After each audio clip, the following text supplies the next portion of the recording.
Mueller's investigation. President Trump privately spoke with at least 2 Republican senators over Russia-related matters, in addition to the president's public criticism of Mitch McConnell, John McCain, and Jeff Flake.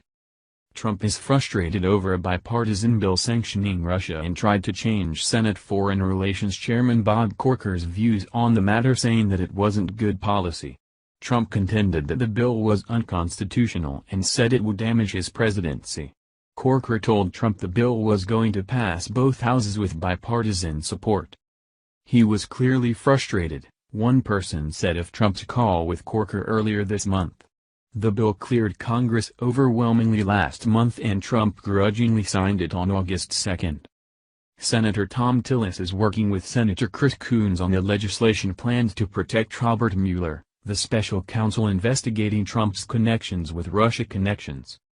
Trump wasn't happy with the bill and didn't want it to pass, one person familiar with the call said.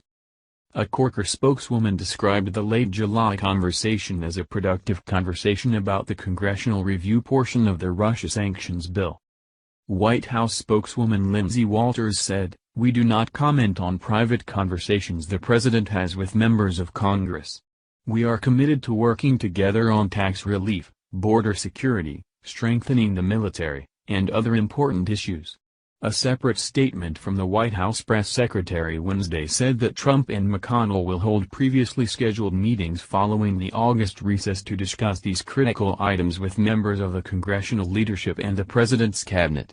White House and leadership staff are coordinating regarding the details of those meetings. "It seems he is just always focused on Russia," one senior GOP aide said.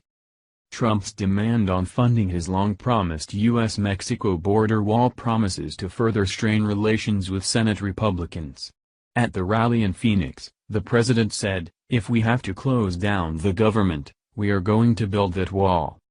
Senate Democrats will most likely vote against the wall funding. Minority Leader Chuck Schumer and Minority Whip Dick Durbin underscored that with tweets rejecting reports of a potential White House-initiated immigration deal involving border wall funding. Democrats are advising McConnell and the GOP to ignore Trump's threat.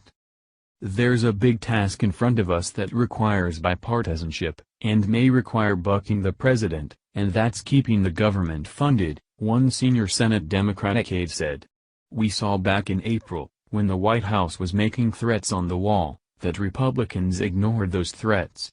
We need to have that happen again to avoid a disaster at the end of September."